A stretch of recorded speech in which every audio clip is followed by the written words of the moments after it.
শীতকালে মাছ মাংসের বাজার গুছিয়ে তারপরে রান্নাবান্না করতে করতে কিন্তু বেলা পার হয়ে যায়। শীতকাল বলে কথা।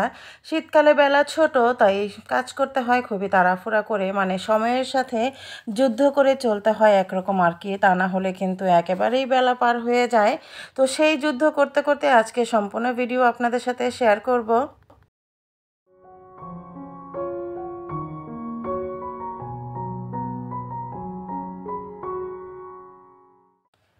সকালবেলায় টাটকা বাজার চলে এসছে, দেখতে পাচ্ছেন যে খুব সুন্দর মাছ নিয়ে এসছে। এখানে শিং মাছ আছে।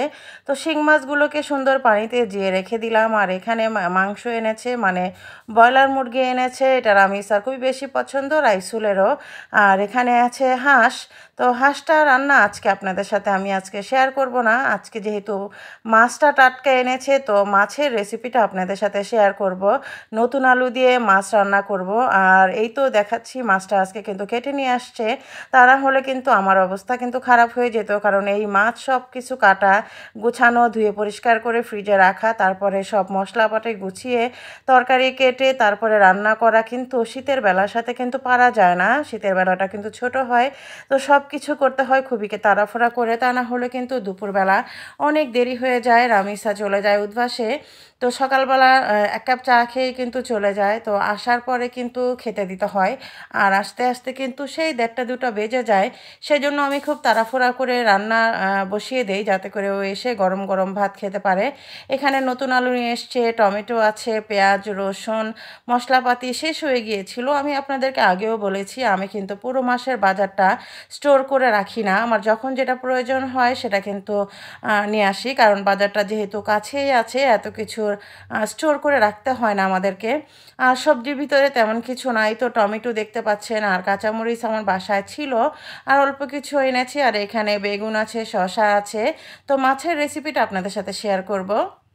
একটা হাঁড়ি বসিয়ে দিয়ে দিলাম সয়াবিন তেল। তেলটা যখন গরম হয়ে যাবে সেই পর্যায়ে দিয়ে দিচ্ছি পেঁয়াজ কুচি। পেঁয়াজটাকে একটু হালকা ভেজে নিব। পেঁয়াজটা যখন এরকম একটু ভাজা ভাজা হয়ে যাবে, আর সেই পর্যায়ে আমি কিছু মশলা ব্যবহার করব। সেজন্য মশলা যাতে পুড়ে না যায়, তার জন্য আমি সামান্য একটু পানি দিয়ে দিলাম। আর এরপরে এখানে দিয়ে দিলাম স্বাদ মতো লবণ। এখানে দিয়ে দিচ্ছি আমি রসুন বাটা 1 টেবিল চামচের মতো। আর আজকের মাছটা কিন্তু টাটকা মাছ, আর টাটকা মাছ কিন্তু সাথে সাথে রান্না করে খাওয়ার মজাই আলাদা। দিয়ে দিচ্ছি হলুদের গুঁড়ো 1 টেবিল চামচ পরিমাণ, লাল মরিচের গুঁড়ো 1 টেবিল চামচ পরিমাণ, জিরে গুঁড়ো দিলাম আমি 1 টিস্পুন, আর ধনিয়ার গুঁড়া দিলাম 1 টেবিল চামচ পরিমাণ। ভালো করে মশলাগুলো কষিয়ে নিতে হবে। মশলা কষানোর উপর নির্ভর করে আপনার রান্নাটা কত সুন্দর হবে। আর এখানে আজকে আমি একটা বড় সাইজের মাছ নিয়েছি। মাছের টুকরোগুলো আপনারা চাইলে ছোট করে দিতে পারেন, আবার কেউ চাইলে বড় করেও রাখতে পারেন। আর যেহেতু আজকের মাছটা টাটকা, সেজন্য আমি মাথাটা আজকেই দিয়ে দিয়েছি, কারণ টাটকা মাছের মাথাটা রান্না করলে কিন্তু সেরকমভাবেই মজা লাগে। আর এই মাছের মাথাটা যখন ফ্রিজে রেখে দিবেন, তারপর কিন্তু আর সেটা ভালো লাগে না খেতে। দিয়ে দিলাম শীতকালের টমেটো, আর এই যে শীতকালের যে নতুন নতুন আলু বের হয়েছে সেই আলু দিয়ে দিলাম। সব কটা আমি একসাথেই কষিয়ে নিব, কিন্তু একটু হালকা হাতে, মানে আলতো করে, খুব বেশি নাড়াচাড়া করব না, যেহেতু আমি সবটা একসাথেই দিয়েছি। আপনারা চাইলে কিন্তু মাছটা ভেজে তারপর লাস্টেও দিতে পারেন, কিন্তু যেহেতু টাটকা মাছ, আমি টাটকা মাছ কখনো ভেজে রান্না করি না, আমি সবসময় কষিয়ে রান্না করি। আর যদি মাছটা ফ্রিজে থাকে সেই ক্ষেত্রে আমি মাছটা ভেজে তারপর রান্না করি। আর এভাবে টমেটো একসাথে দিয়ে যদি কষানো হয় তাহলে কিন্তু বেশি টেস্টি হয়। আর এখানে আমি গরম পানি দিয়ে দিচ্ছি, কারণ শীতকালে আর গরমকালে, মানে যদি গরম পানি দিয়ে ঝোলটা দেওয়া হয় তাহলে কিন্তু ঝোলটা খেতে বেশি টেস্টি হয়। আর শীতকালে একটু এই কাজটা করার চেষ্টা করবেন, কারণ শীতকালে যদি গরম পানিটা দিয়ে ঝোলটা দেন তাহলে কিন্তু ঝোলটা খেতে খুব ভালো লাগে। আর এই তো আমি এখন একটু নেড়ে ছেড়ে দিলাম।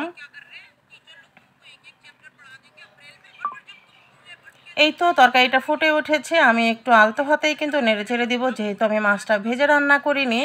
আর যেহেতু আমি শীতকালে টমেটোটা দিয়েছি, আর এই একটা পদ রান্না দিয়েই কিন্তু বাঙালিদের ঘরে দুপুরবেলা কিন্তু আর কিছুই লাগে না, কারণ মাছের ঝোল বলে কথা। আর এটা কিন্তু আপনারা এখন ফুলকপি পাওয়া যায়, শালগম পাওয়া যায়, আপনার সিম পাওয়া যায়, সব কিছু দিয়েই এরকম টাটকা মাছ কিন্তু রান্না করা যায় না ভেজেই। কারণ মাছ যেদিন প্রথম বাসায় আসে আর কি, টাটকা মাছটা আসে, সেই মাছটা মাছটা যদি এরকম কষিয়ে রান্না করা যায় আমার মনে হয় মাছটা খেতে বেশি টেস্টি হয়, কারণ ভাজা মাছ করলে কিন্তু মাছের ভিতরে আর কিছু ঢোকে না, কিন্তু ফ্রিজে থাকা মাছ কিন্তু আবার একটু ভেজেই রান্না করতে হয়, তা না হলে কিন্তু ভালো লাগে না। আর সব সময় কিন্তু টাটকা মাছটা বাসায় আসেও না, কারণ মাছ তো প্রথম দিনই সব শেষ করে ফেলা যায় না, অবশ্যই কিছু না কিছু মাছ ফ্রিজে রেখে দিতে হয়। আর ওই রেখে দেওয়া মাছটাই কিন্তু আপনারা ভেজে তারপরে রান্না করতে পারেন। আর এই তো শীতকালের ধনিয়া পাতা না দিলে কিন্তু রান্নার টেস্টটাই আসে না কেন জানি। রান্নাটা কিন্তু আমার হয়ে গিয়েছে, আর কিন্তু কিছুই করতে হবে না, ঝোলের পরিমাণটা আমি আরেকটু কমিয়ে নিব, তাহলেই কিন্তু আমার রান্নাটা একেবারেই রেডি। আর এটা যে এতটা টেস্টি হয়, আর এক প্লেট ভাত খেতে কিন্তু আর কিছুই দরকার হয় না। রেসিপিটা ভালো লাগলে অবশ্যই একটা লাইক দিবেন। আর যারা আমার ফেসবুক পেজ থেকে দেখছেন তারা চাইলেই কিন্তু আমার পেজটাকে ফলো দিয়ে রাখতে পারেন। আর যারা আমার ইউটিউব চ্যানেল থেকে দেখছেন তারা প্লিজ আমার চ্যানেলটাকে সাবস্ক্রাইব করে আমার পাশে থাকবেন। আর কে কোথা থেকে আমার ভিডিওটা দেখছেন অবশ্যই কমেন্টসের মাধ্যমে জানাতে পারেন। আর আপনারা কিভাবে রান্না করেন সেটাও কিন্তু আমার সাথে শেয়ার করতে পারেন।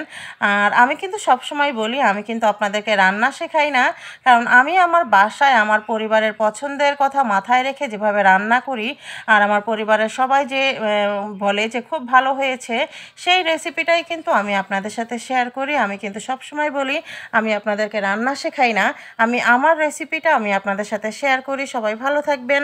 আল্লাহ হাফেজ।